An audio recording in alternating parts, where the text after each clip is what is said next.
Let's go.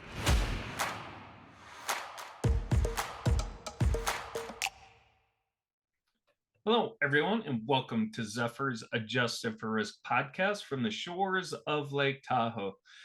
You know, when we started this podcast nearly 2 years ago, a lot of the conversations were focused around equity markets. Well, that has all shifted, and now everyone wants to talk about bonds, and rightfully so. Bond prices experience a tremendous 4-decade-long run while interest rates were on a steady decline since the early 80s. And many characterize that time period as boring for bonds. I hate to say bonds are boring when I'm talking to a bond guy, but I like to think they were. But that all came to a crashing halt following the pandemic, and the bond market can no longer be characterized as boring. I have a very special guest on who is a fixed income portfolio manager and a chief investment officer of a PSN Top Gun award winning asset management firm to talk about these fixed income markets. But first, today's episode is sponsored by the award winning Zephyr, which helps advisors, wealth managers, financial analysts, and investment professionals make more informed investment decisions. Now, on to the star of the show. I'd like to welcome Jim Jackson.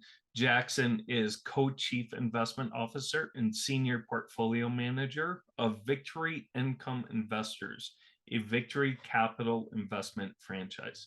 Jim, thank you so much for coming on the podcast. Really, it's a great honor to have you on. Can you please tell us a little bit more about yourself and Victory Income Investors? Sure. Thanks for taking the time to talk with me today, Ryan. It's a pleasure to be here. So Victory Income Investors is an investment franchise of Victory Capital, which is a publicly traded asset manager with, at the end of 2023, had AUM of almost 167 billion. So Victory Capital is a multi-franchise investment company, which basically means there are 12 different independent investment teams covering a wide variety of assets. Victory Income Investors is the fixed income investment team. We manage over 30 billion of fixed income across money markets, tax exempt, and taxable products.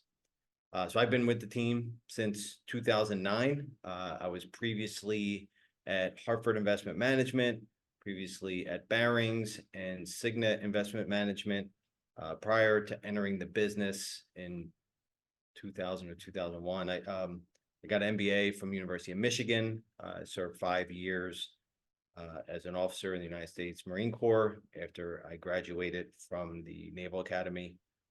And I grew up in Marcus Hook, Pennsylvania, which is in Delaware County in southeastern Pennsylvania. Great, Jim. Well, first of all, thank you so much for your service, number one. And number two, we will not hold it against you that you are a Michigan alum. We'll just kind of maybe cut that out, edit that out of the recording, since I'm a big Wisconsin Badger fan. But with that being said, congratulations on the national championship. It was a good year for you guys. It was a great game, for sure. Yeah, yes, it was. After a very poor 2022, fixed income markets came roaring back in 2023. The Bloomberg Investment Grade Index posted an 8.5% return in 2023. While global returns for fixed income had a stellar fourth quarter, I think one of the best fourth quarters on history. So where do you see market risks and opportunities in 2024? And do you see this solid performance continuing? Yes, just a comment on 2023. I think up until through the end of the third quarter, probably we were on track for the third consecutive year of negative returns. So it was a very strong performance in the fourth quarter, really drove the performance for the year. So I think if we were having this call on September 30th of last year, it's the sort of positive momentum behind fixed income was not there yet. So as we moved into 24, we still, as far as risks, I think that the one risk I think investors should consider is whether they're being paid to take credit risk. Okay. So let me give you an example. First, let's define what credit risk is, or how at least it's represented in the bond market. So a corporate bond, for example, will yield a certain amount. A portion of that yield is driven by the treasury market. And then there's an incremental yield above treasury yields that is called the credit spread. And that credit spread varies considerably over time. So what we have seen is that the corporate credit spreads in particular have tightened substantially, which means, obviously they've come down. And really, they're approximately 91 basis points, as of close yesterday, Feb 20. So if you think about historically where that stands, that's in the second lowest decile of corporate credit spreads we've seen over the last 25 years. Wow. So what does that mean for investors' portfolios? Well, what we think it means is that it takes very little increase in that spread to really negate the positive incremental yield generated by corporate bonds. So if I use the Bloomberg Corporate Index as an example, that spread, as I mentioned, was approximately 91 basis points. The duration of the index is approximately 6.85. Duration is really a measure of interest rate sensitivity. So think if there's a 1% change in rates, there will be approximately a 6.85% change in price approximately. So the credit spread really, if it increases 14 basis points to 110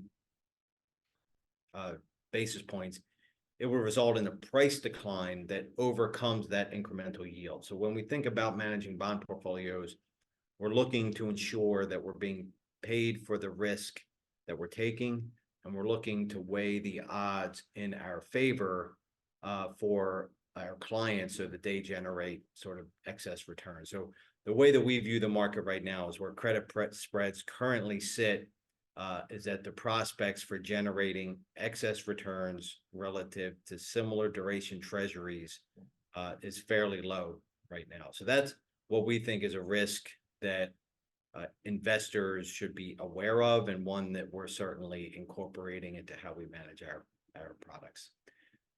From an opportunity standpoint, we still think the overall yield environment makes fixed income overall an attractive asset class. So we still sit with absolute levels of yields near or at the highest we've seen over pretty much the last 10 to 15 years. Real yields are positive.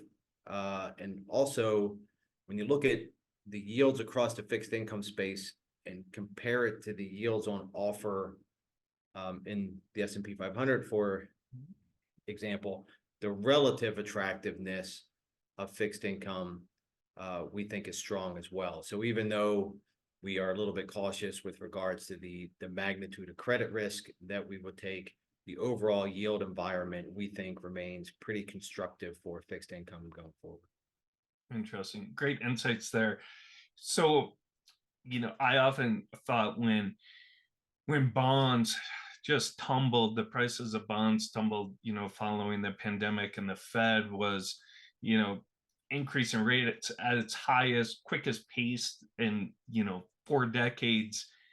I hated to say it because it caused so much pain for investors, but in a way, it seemed like it was needed to get yields back up higher where savers could actually be rewarded again. Because I felt like savers were being penalized and they had to go out into riskier parts of the market to get yield. And just like you mentioned, now finding yields for really the past, 6 months are very attractive now. And it's finally rewarding those savers who have been desperate for income and yield for so long. Sure, I think the So, market has seen that with flows as well. okay, Money markets, so for sure. interesting. You brought up, I guess I didn't know, thank you for clarifying that. Really, the bond rally started the fourth quarter. And, we saw that with the really strong fourth quarter numbers. Do you think that coincides? It's going to transition to my next question about the Fed. Do you think that really corresponded to the Fed signaling that potentially rate cuts are coming in 2024, and that benefited the bond rally. It's often said that you don't want to fight the Fed, but markets haven't been believing the Fed for the past couple of years, and there's been that big divergence between the Fed and markets. So where do you stand when it comes to the Fed? And do you believe in the Fed's recent commentary that rate cuts are not on the table in the near term? Well, let me start with at least what we think is an empirically supported statement. And that's that neither forecasters nor the market can predict where rates are going. So I make all interest rate related comments with a healthy dose of humility for sure. So the market, well, if you go back to October when the 10-year peaked at around 5%, really the response in the rally sort of started with the comments that the Fed might be done increasing rates for sure, and there's a possibility of rate cuts in 2024, and the market sort of immediately started to price that in. But the volatility at which, or the magnitude of, as far as the number of rate cuts the market started pricing in, was well ahead of where the Fed was telling the market it should be. So if we look at the end of the year, the market was approximately over the coming year was pricing in 7 rate cuts. That's fallen back now to 4. The Fed is triangulated maybe around 3. So really the message here is there's quite a lot of volatility around it. And history tells us that the market does a terrible job of pricing in future Fed funds rates 1 year forward. I think the evidence is overwhelming for that. So my view is that the Fed will cut less than the market is pricing in. I think inflationary episodes historically are resolved when monetary policy is held tighter for longer, and that the primary risk to reigniting inflation is to loosen policy too soon. So within the last couple of quarters, there was an IMF study that looked at 100 previous inflationary episodes, the 60 that were resolved, which means resolved meaning inflation has come back roughly to the previous level.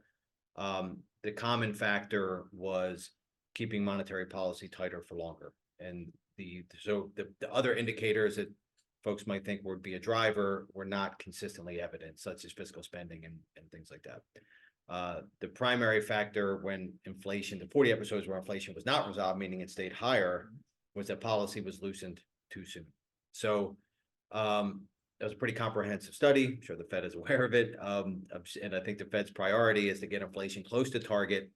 And while employment is as strong as it is, given the Fed's dual mandate, I think they have little incentive to start cutting rates any sooner than they think that inflation is firmly under control, with the risk to reigniting it, being high. So that's sort of the support behind the case that I think the Fed will probably, or in my view anyway, cut rates slower than the market has been pricing in. Yeah, that's very sound. And I thought you had mentioned at the beginning of the year, the end of 2023, markets were forecasting 7 rate cuts. I thought that was crazy.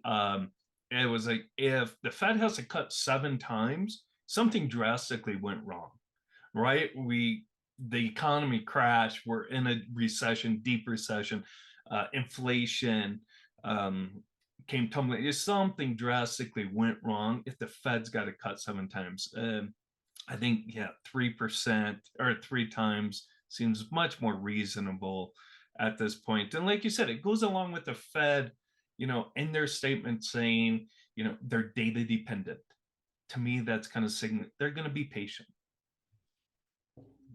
Yes, I always like to point out at the end of 2021, the market was pricing in a Fed funds rate at the end of 2022 of less than 1%.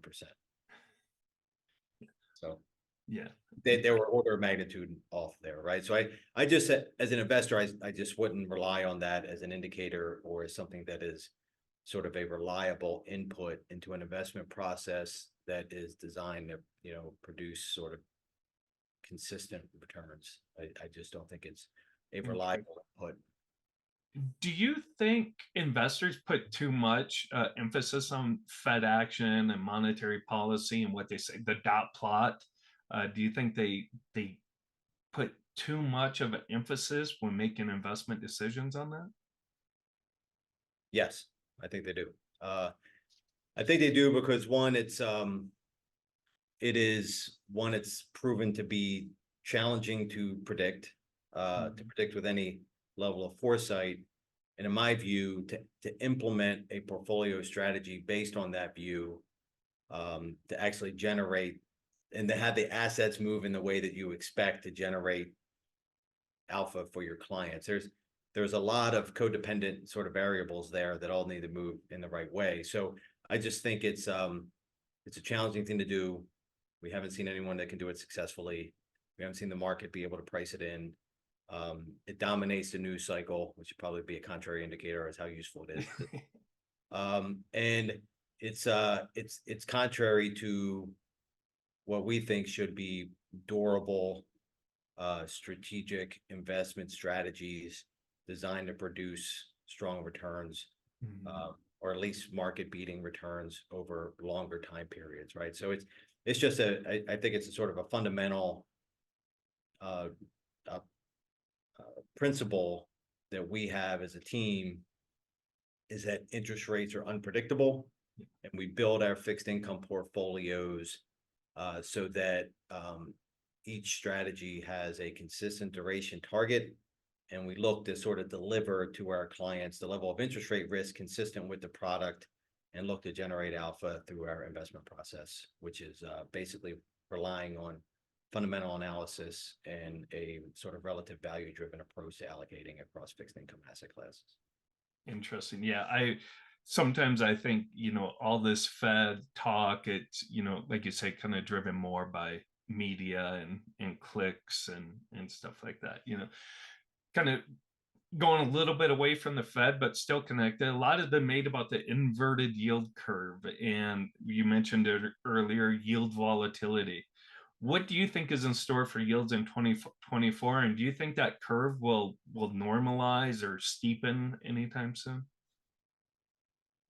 Yeah, well, the curve, the inversion of the curve um means a lot of things to a lot of different people, I guess, right? But I think we think the rate volatility will continue as the market tries to price in what the Fed is going to do with rates.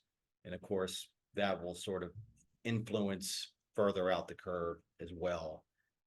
Clearly, there is a wide range of opinions on that. Um, and they seem to change pretty regularly. So I think that rate vol we'll see as we sort of enter this transitionary period as the Fed moves from sort of tightening policy to keeping rates where they are to sort of eventually cutting, as the market starts to price in the probability of that happening, right? So I think that vol, we will continue to see that, and we've actually seen it this year thus far for sure. Now, historically, when the Fed starts to cut rates, that's when you will start to see the slope sort of returning to its more traditional upward sloping shape, right? So, usually that will start to happen when the Fed cuts is typically when the economy is weakening, and that's sort of when we would expect that to start to happen. I mean, by most Fed if you listen to the Fed, it's sort of pushing that out to late second, third quarter, maybe even, it's sort of time period, but the curve doesn't sort of reshape right away. It tends to happen. Well, the longer end will move, but as far as bringing how quickly the short end comes down will drive sort of when and where that curve steepens. So, to us, it's looks more like at the earliest, a sort of second half, Okay. at least, type thing. But I will revert back to my previous statement that I make all interest rate comments with a healthy dose of humility, and I think that applies here as well. Well, let's get back to something that maybe not on the macro side, right? Something that's maybe a little bit more fun for a lot of people and talk about actual fixed income in the different sectors. Sure. Um, what are some opportunities and what fixed income sectors do you believe are most attractive this year? Sure. So I think that there's two that we think are the most attractive, or were attractive at the end of the year.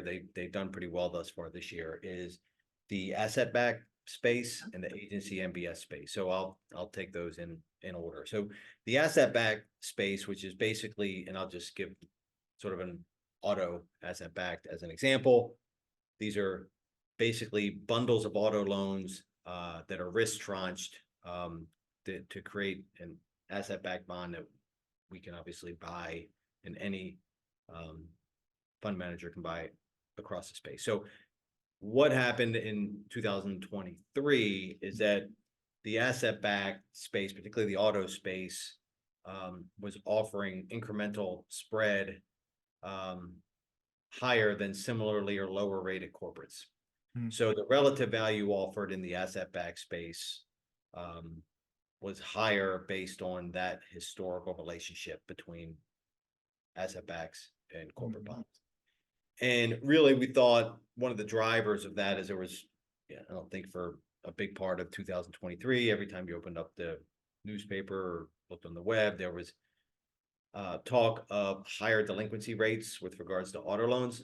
I think generally our view was that that was less of a consumer driven issue than a vintage issue. So when you look across the various types of asset backs, or the various vintage years of asset backs, the higher delinquency rates were really concentrated in deals that were done in 2021 and 2022. So if you recall, back at that time, car prices went up quite a bit. And folks, if you needed to buy a car, obviously you're paying a premium sort of price. 2023 auto prices came down quite a bit. So what you saw is that the delinquency rates in 2023 were very close to what they were in 2019, and the higher levels really occurred in 2021, 2022. But the narrative was pretty much impacted the entire industry. So we viewed that with our deep sort of credit underwriting expertise as an opportunity for us to add incremental yield, incremental credit spread, oftentimes increasing average credit quality by basically upgrading the credit quality of the bonds we were buying in the asset-backed space in favor of those relative to lower rated corporate bonds. So that's an area that we thought was an attractive space in 2023. It is still attractive now, just less so, just like everything else in the markets. Spreads have come in. The other area was in the agency mortgage-backed space, where those are basically, home loans packaged up, sold to investors, Fannie and Freddie type bonds.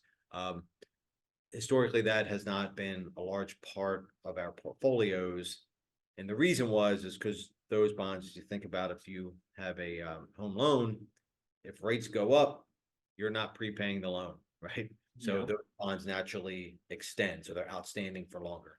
If rates come down, what do? You refi, right? So then if you're a bondholder, you have extension risk. If rates go up, meaning those bonds will be outstanding for longer. If rates go down, they can be prepaid at par. 2023 was a unique sort of circumstance in the mortgage market, where in March of 2023, we obviously had the banking panic. And what happened is banks typically buy a lot of mortgage backs, agency mortgage backs, and banks were not buying agency mortgage backs, right? That was not their goal was to be more liquid. So they tended to be shorter, tended to hold cash. The Fed historically, at least since the global crisis in 2008, 2009, was a big buyer of agency mortgage backs. That was part of the QE sort of program. Now QT is in place, so they're not buying agency mortgage backs. You had two major buyers in that market basically exit. You had rates increase substantially. So what we found ourselves in is one where a lot of lower coupon bonds had extended maximally and were trading at a discount. So obviously you mitigate that extension risk and that prepay risk. And then you could also earn higher coupons on more current pay bonds. And the incremental spread paid on agency MBS was the widest we've seen in at least 20 years. So we started to add exposure to agency MBS as well. So those two asset classes in 2023 and to some extent into 2024 were the most attractive asset classes that we on our team thought. Interesting. Do you think, continue on with the MBS talk, do you think there's a misconception there? You think of 2023 and everybody's worried about the housing market and the sales and pending sales fell because interest rates, nobody was selling. Do you think people read those headlines and think, oh, I want to stay away from MBS, I want to stay away from REITs? And do you think that's a mistake then? Well, the agency mortgage backs don't have credit risk, so I don't think that was really a driver. So I think so I don't think that's where the concern really lied. I think on the credit-based mortgage type products such as CMBS and REITs, we certainly saw some spread widening across those sectors, and their exposure is less driven by residential housing and more driven by office buildings, retail spaces, industrial, parks, things like that. So that's where there was some weakness in those markets, due primarily in the office space, driven by lower sort of vacancy rates or lower occupation rates, due to higher levels of work from home, all the stuff you've sort of read in the headlines. But that did not have an impact on the agency mortgage backed space, given the nature of the risk there. Perfect. Thank you. Thank you for that explanation. We mentioned earlier about how 2023 was a comeback year for fixed income. And one of the sectors that did very well was high yield. You also mentioned at the beginning about credit spreads and how tight they've been. Well, high yield, their credit spreads right now remain relatively tight, which may turn investors away from high yield, even though they had a fantastic end of the year or fourth quarter. What are your thoughts on high yield? Yeah, so high yield has done well for sure. I think two reasons. One is that credit spreads have become tighter, obviously, so you see price higher. Yields are higher, so that just the treasury yields are higher, so just the sort of income advantage obviously is higher. And high yield is a lower duration risk sector, right? So it has less level of interest rate risk, so it is less impacted by the general increase in yields. So our view on the high yield space, though, is similar to our view on the investment grade corporate space, in that high yield spreads are tight. They're at the lower end of the range you would expect them to be at over time. We think that sort of invites sort of the spread widening risks that we discussed with regards to IG corporate bonds. So our view is pretty similar. And I think too, when you look at even high yield relative to investment grade, that relationship is compressed as well. So it's so we do think that there are within the high yield space, it's one where we think the lower credit spreads, there is a risk that it's not compensating you for the level of credit risk that you are taking. Interesting. So as the CIO for a large asset manager who has, you mentioned at the beginning, you manage billions of dollars in fixed income assets. What type of strategies do you guys offer that brings together all these views that we discussed? Like, you really like asset-backed securities in that area. Are there some strategies that address those that you oversee? Sure. So, I think in general, there's a lot of commonalities across our sort of product line. We're going to focus on managing duration risks consistent with the target. We're going to look to, as far as do the fundamental credit underwriting to drive what bonds we buy. We're going to allocate our assets based on what the relative value is offered, and the products really differ with what is the mandate. Is it intermediate core? Is it intermediate core plus? I think that a product that well represents sort of our views is the Victory Shares Intermediate Core ETF, UITB. This is a product with an active core intermediate product, launched in 2017. So as far as active fixed income ETFs go, that's a long sort of track record. And sort of our view there was that the intermediate core space is the biggest category within fixed income. Approximately 2/3 of it historically has been passive.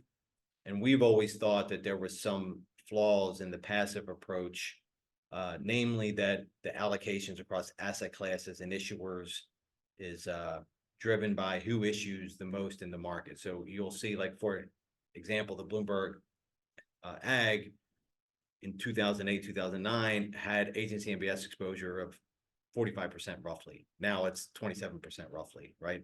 Early 2000s, it had treasury exposure of roughly 20%. Now it's 40%. So those sort of things, I think it sort of lended itself to really the opportunities for an active core product.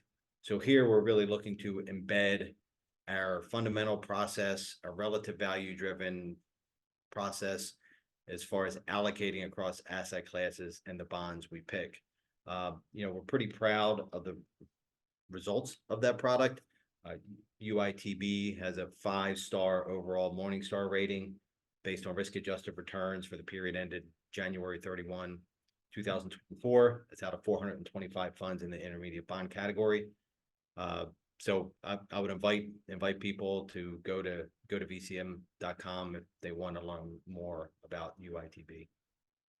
Fantastic. Thanks for that information. I'm a firm believer. I don't think you should, as an investor, be exclusive, passive or active, but instead they can work together, right, in a portfolio and different sleeves of a portfolio. But I am a firm believer, if you do invest in passive investments, know the risk, know what you're investing in, because if you just invest in the S&P 500, the spider, look at that huge weighting to those magnificent seven, right? Are you really diversified? Are you really investing in what you think? And you brought up a very good point with the Bloomberg Ag. You invest in that ETF, and all of a sudden you got 40% treasuries. And is that really what you want there?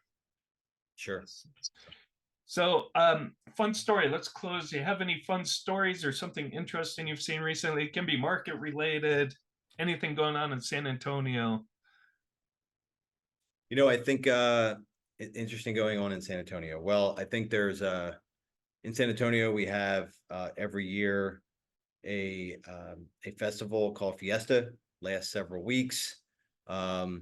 It's a time really for the entire town to come together for sort of various events, and that is coming up shortly. So it's my daughter will be in one of the parades, and it's sort of a big event for the town. So if anyone listening is in San Antonio over the next few weeks, they should check out a Fiesta event.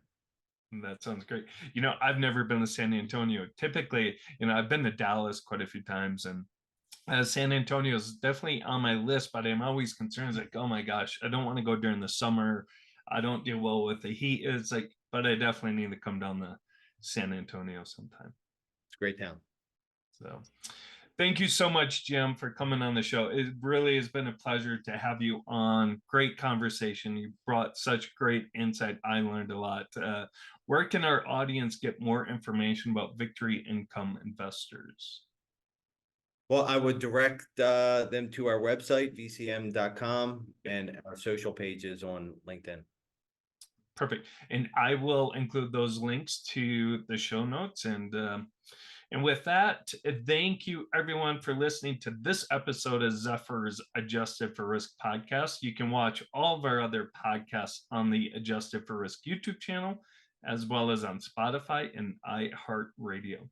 Thank you very much, and have a great rest of your week.